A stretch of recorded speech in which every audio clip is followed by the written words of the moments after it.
Joining us now from Zurich is Saudi writer and political commentator Salman Al-Ansari. Salman, good to see you. Thank you for being with us. This is now the second time the Saudi king has removed a sitting crown prince. It was sort of fairly unprecedented the first time. It is definitely surprising the second time. So what's driving the move this time? Great. Hi, John. Hi to all the viewers of CNN around the globe. Basically, it can be very expected from the very beginning, because we could see that Mohammed Bin Salman, the new crown prince, to be basically very pragmatic.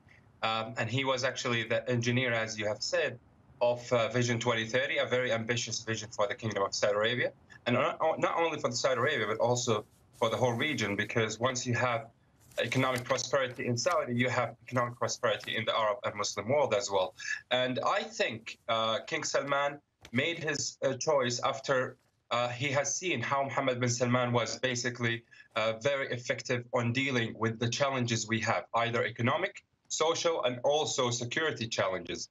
And Mohammed bin Salman as well, the new crown prince, is basically being very energetic on creating a new momentum with the relationship with the United States, the most trusted ally for the Kingdom of Saudi Arabia. And because we all know that Saudi Arabia and the US has always been using a golden rule that is called oil for security. But after the oil dynamics, the new changes that happened in the oil market, things have changed. So that's why we need a new golden rule, which I can call it trade and security for trade and security. And Mohammed bin Salman... Salman, let me just jump in there, because you've done all the positives. You've covered them brilliantly, and you know, all that absolutely runs on the board. Just 31, looking to improve the economy. But there is a very big blot on his copybook, because he was essentially the person who was the architect of Saudi Arabia's war in Yemen. That has pretty much turned out to be a disaster for the kingdom. It's been a disaster for Yemen. It's been a disaster for the region. Iran, Saudi Arabia's biggest foe, sitting back watching the Saudis spend billions of dollars on a war it can't win with one of the poorest countries in the world. Yeah, I don't really agree with the fact that the war in Yemen was a disaster for the kingdom, because Saudi Arabia did not have any choice but to intervene in Yemen with the other coalition members. Why? Because the legitimate government of Yemen asked for the support. And we have the UN resolution, the Security Council resolution 2216, that says it clearly that those Iranian-backed militias should be actually kicked out of Yemen. And if we leave, let's assume, John, that we have left Yemen as it is, like without intervening.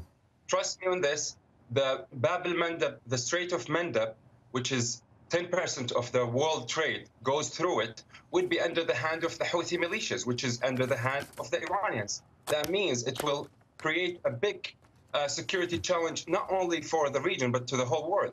Number two, the Houthi militias. And again, so I don't want to relitigate, the reasons and the pros and cons of the war in Yemen. I think that's another story. But what I want to do, though, is look at the impact on the region just very quickly here, because the former Crown Prince Mohammed Bin Nayef, he had very warm relations with the Emir of Qatar.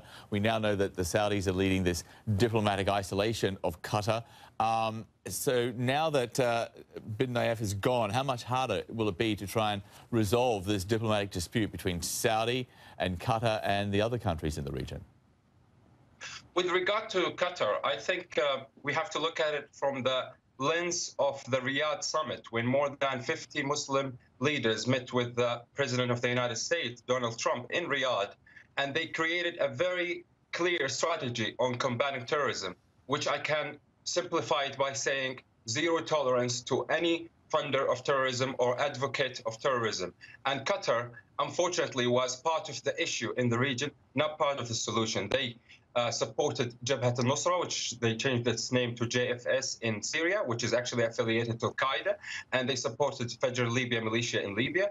They are supporting the Muslim Brotherhood in the Muslim world. So Qatar has been basically having a lot on its plate when it comes to being a negative partner or a negative player in the region. So I think disregarding whom is actually the Crown Prince or the Deputy Crown Prince, etc., I think King Salman and the Kingdom of Saudi Arabia with the Muslim world will not be tolerating any funder of terrorism, any advocate for terrorism, and Qatar needs to step back and needs to get back to its mind to basically, so we can basically have a natural relationship with him.